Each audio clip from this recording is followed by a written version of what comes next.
And the big story we're tracking this afternoon, a major success for security agencies in Jammu and Kashmir. One of the 4 terrorists who ambushed the BSF convoy near Udhampur has now been caught alive.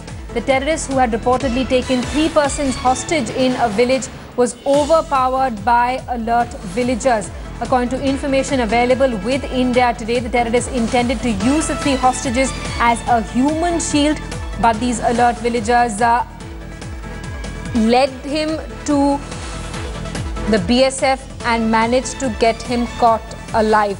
The terrorist has now been captured alive. Remember that attack was carried out by 4 militants. 1 had been killed when the BSF Jawans provided retaliatory fire. Another 1 had been injured. Search is on for 2 other militants who are still believed to be on the run. Let's get a word from Shiv Arur, who's with us live from our newsroom this afternoon. Shiv, what more details do you have? Well, this was a successful operation that lasted, just about 90 minutes, Simi, when this terrorist had actually taken 3 villagers, part of the village defense committee, hostage. He was actually using them as a human shield as he tried to get away from the actual site.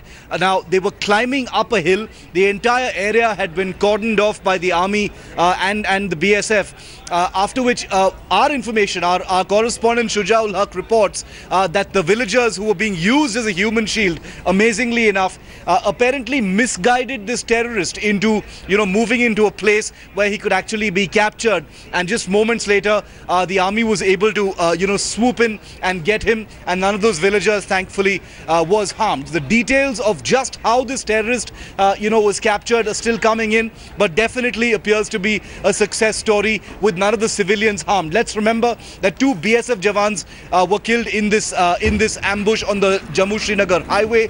One terrorist was killed earlier, but there is reason to believe that 2 more terrorists who were part of this ambush, are still out there in the forest. So obviously this operation is still not over. There's still a manhunt on for those 2 other terrorists who are believed to have, ventured off into a forest, to sort of blend in and get away from the security forces who are at the site. Now, the Inspector General of Police of Jammu is on his way to the site even as we speak. We've got information that there is a process on right now to identify these terrorists. Now, with 1 terrorist being captured alive, the possibility of getting to know who these people are, what group they belong to, whether they're from Pakistan or whether they're local, whether they're from Kashmir, whether they, who sent them, what precisely was their target. At this point of time, Simi, our sources are telling us that it's highly unlikely that their target, was civilians or the Amarnath Yatra. It appears that their target was definitely, a military or the BSF convoy itself. Therefore, at this point of time, the fact that the forces have been able to capture 1 of them alive is being seen as an enormous success. Absolutely a huge breakthrough there. A militant has been captured alive. This after 4 militants reportedly attacked a BSF convoy this morning, killing 2 Jawans and injuring 8 others. Ashwini Kumar is also with us on the phone line. Ashwini, take us through ground operations. I believe there are 2 militants who are still at large. आपके call को All right, I'm going to try and reconnect with Ashwini. We have our Strategic Affairs Editor Gaurav Sawant, who's with us live in our studio. Gaurav, interesting to note how members of the Village Defence Committee acted here. The security establishment actually nurtures these villages and asks and trains them and tells them how they can help the police and the army in nabbing terrorists. Look, Jammu and Kashmir is one state that has been battling terrorism for the past 2 decades plus. And initially, while it was just the security forces, over the years, the army and the state police have nurtured village defense committees. They've armed them in some areas because some of these villages are in far-flung areas, miles away from the nearest police station. So it takes a long time for security forces to get there. They're armed, they're trained, and they can defend themselves. And in this case, 1 injured terrorist, when he tried to take shelter in a village, it were these villagers aided by the army who quickly arrested this terrorist, and his interrogation will be extremely crucial to know the wider game plan. Though terrorists know only tactical level intelligence, but was he a part of the Gurdaspur module? Is he a local terrorist? Is he a Pakistani terrorist? There's lots more that will come out. Also, the weapons that these terrorists were carrying will shed a lot of light on who's training, arming, abetting and launching them. Absolutely. And Gaurav, you know, it's important to note that this attack was carried out on a route which has been terror-free for close to a decade. This is something Omar Abdullah also tweeted about. Important to note that this convoy was near a very important army installation. This National Highway 1 Alpha connects Jammu to Srinagar. It's a vital lifeline for the entire country when it comes to protecting our borders in Jammu and Kashmir, whether it's Eastern Ladakh vis-a-vis China, whether it's Siachen Glacier, whether it's all of the line of control or the hinterland in Jammu and Kashmir. So extremely crucial artery, very, very well protected throughout. Every 200 meters, there is a soldier who's standing there on the road from 5 in the morning till 8 at night. That's a road opening party. Despite that, these terrorists came and they struck. They have the opportunity because they have the initiative to strike. But the fact that the security forces went after them immediately and killed 2, God willing will capture the other 2 very soon, goes on to show that the security grid is very strong. Terrorists have the initiative, but the security forces have to ensure that terrorists don't escape. The fact that they were able to target the lifeline of Kashmir is also something which is sort of rattled security agencies on the ground. Let's also get a word from Ashwini Kumar, who's with us on the phone line. Ashwini, take us through ground operations, search on for 2 militants. Yeah, as you know that one terrorist has been killed and another has been captured by the alert 5 villagers and in Chirdi village, and they have misguided the terrorist, and he was taken to their one house and he was kept hostage there, and immediately he was tied by the ropes and the other reports, as per the reports that on ground, that 2 more terrorists are there, but there is no confirmation report whether they were 4 or they were 2. But he will definitely give the input that there were 4 or 2 militants, and the search is on because this is all forest area, Jammu-Srinagar National Highway, that upper area, the left side area of highway. The army and the police and the other agency, they are searching the area, whether they were 4 militants or 2 militants. But no, he will give the confirmation report that after the interrogation, he will get that how many militants were there. So that is a success for the security forces, that the alert villagers have arrested the terrorist, and they are just ascertaining whether he is a Pakistani or the local terrorist from Jammu and Kashmir.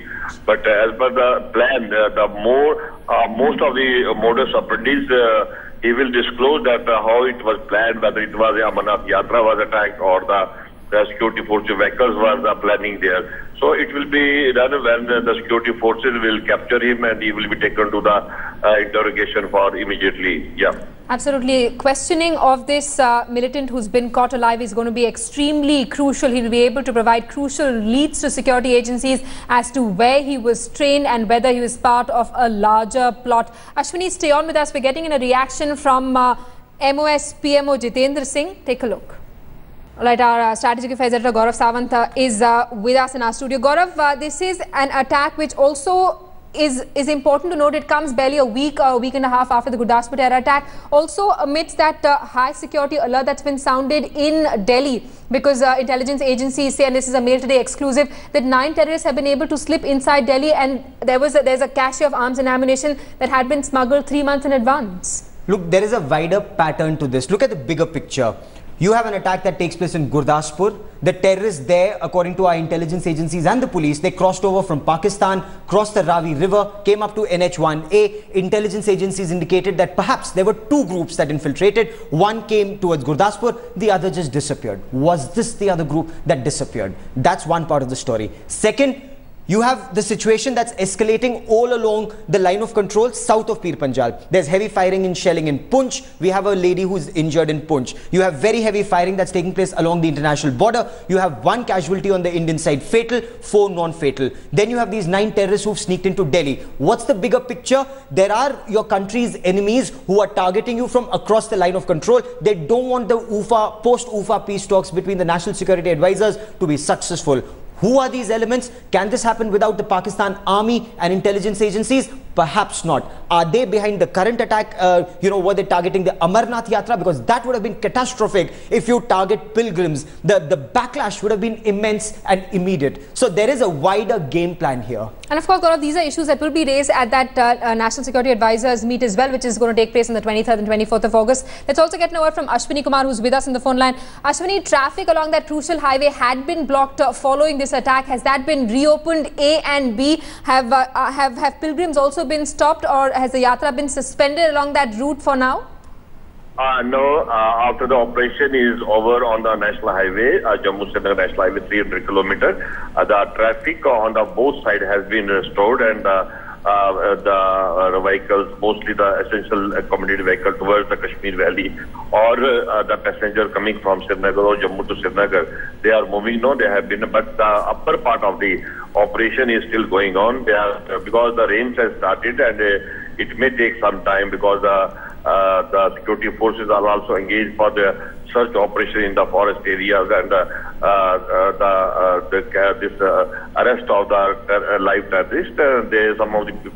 Some parties have gone to that village, Chirdi village, to pick up that live terrorist, and operation is still going on. But the highway is open, and traffic has been restored from Jammu to Srinagar, or Srinagar to Jammu, and the Amarnath Yatra is safe. It has already crossed, and already the road opening parties, they have been given the alert for the last 1 week for they can attack there. Yeah. Gaurav, I want to once again speak to you about the role played by the village defense committees in capturing this terrorist alive. Now, the army and the police actually recognize how important it is to have ground support. A lot of these infiltration bids are also flagged off by defense village committees. They've always happened in this way. The village defense committees play a very crucial role also in providing intelligence and information to the armed forces. The armed forces cannot be everywhere. Jammu and Kashmir is one state that's been battling insurgency and terrorism right from 1947, when Pakistan sent in their raiders. So you have a situation from 1947 where locals played a very crucial role in pushing back the Chinese, the Pakistanis. In fact, today is the 50th anniversary of Gibraltar, when Pakistan sent in its raiders into Jammu and Kashmir in 1965. Today is the 50th anniversary of that, and you have terrorists who are coming in again. So Pakistan has a game plan in a country that's been on. The people of Jammu and Kashmir, along with the armed forces, have constantly defeated Pakistan, and that's the very important message that comes out here. All right, Gaurav, stay on with us. Let's also get a word from defense analyst G.D. Bakshi, who's with us on the phone line. Mr. Bakshi, a huge success for army personnel who are battling these terrorists who managed to kill 2 Jawans this morning and injure 8 others. One of those militants has been captured alive thanks to the help of village defense committees.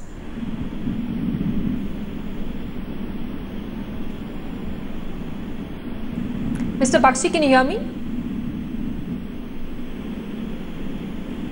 I will try and reconnect with G.D. Bakshi in a short while from now.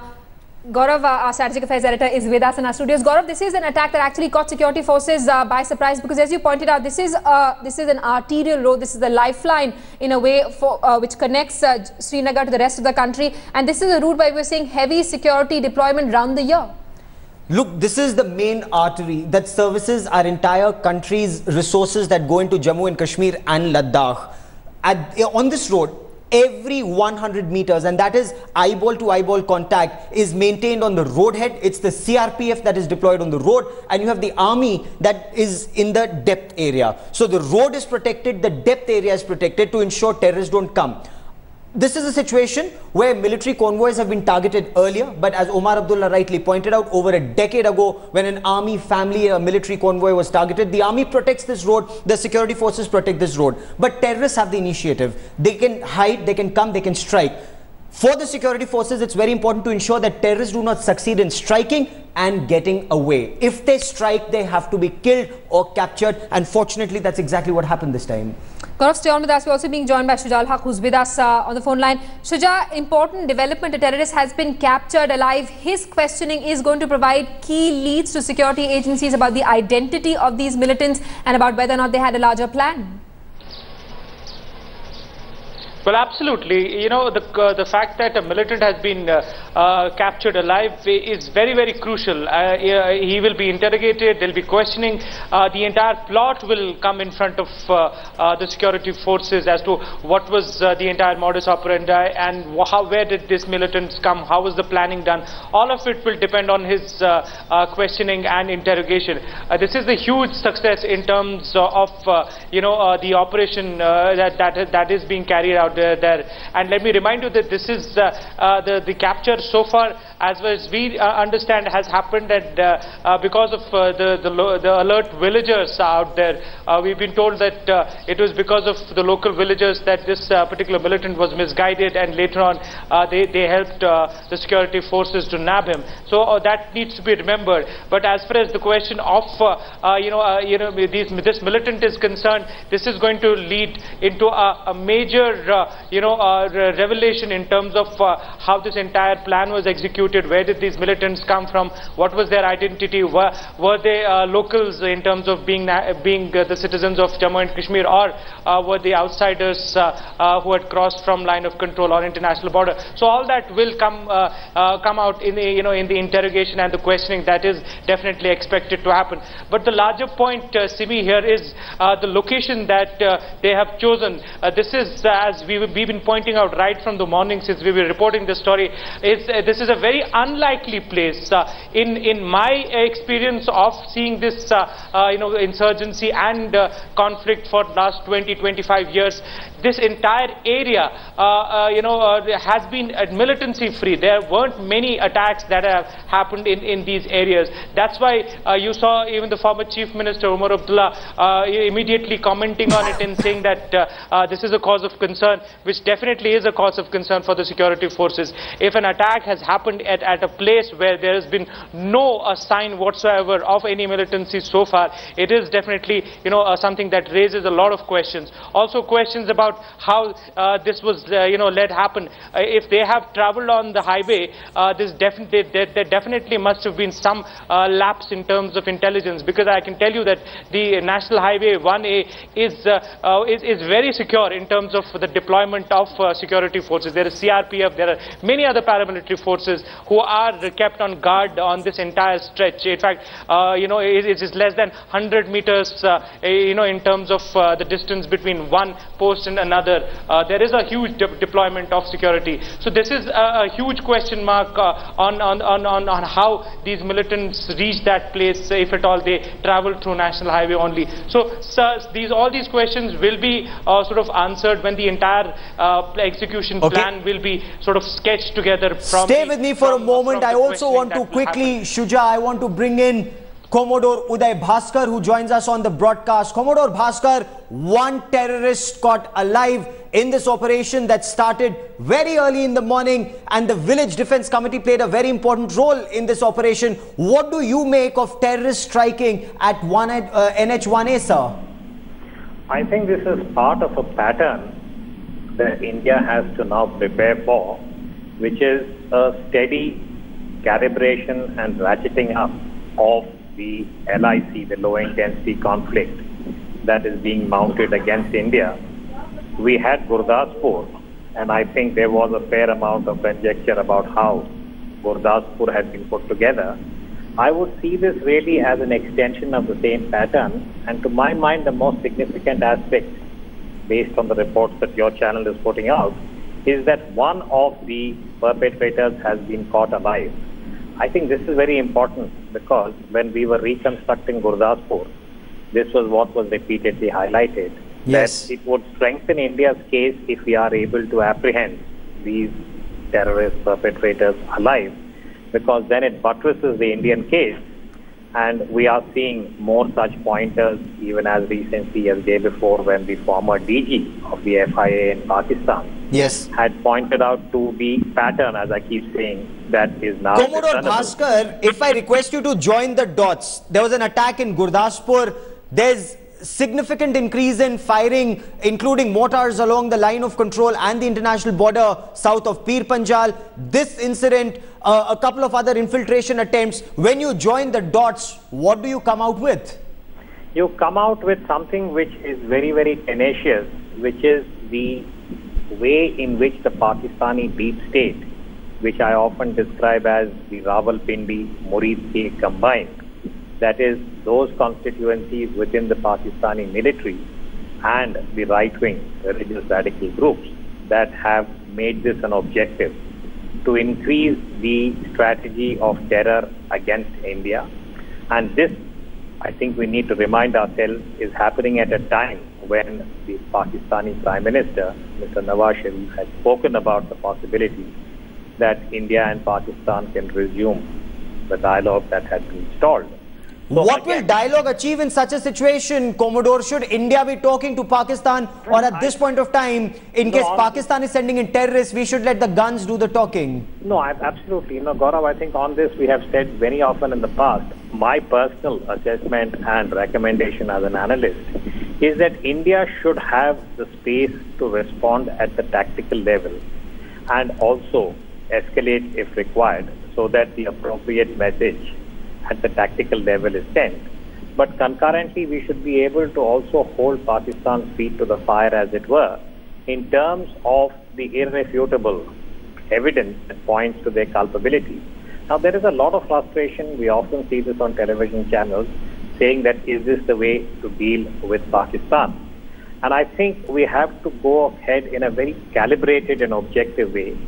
Now, this particular instance where we have one of the perpetrators caught alive, I think he should be taken into custody, interrogated, and we should invest more, if I may say so, in strategic communication to make the stakeholders aware about what we often say and you describe as dotting the I's and crossing the T's. Now, let me just remind you and perhaps the people who are watching this program that this Pakistani establishment that is supporting terror has challenged many countries, and the United States perhaps leads the list. Absolutely. Where they not only supported Pakistan as quote-unquote an ally, but you had the same forces from Pakistan actually killing American troops. Absolutely. Now, this is the level of perfidy, so I think India has to approach in this calibrated way, heighten, increase the tactical response, but ensure that you can mount the politico-diplomatic pressure, which is why the NSA level talks, I would say, becomes relevant. Gaurav? Commodore Bhaskar, thanks so much for speaking to India today. Commodore Bhaskar explaining to us why those NSA level talks are important. We're getting in a reaction from Kiran Rijiju as well. Let's cross live.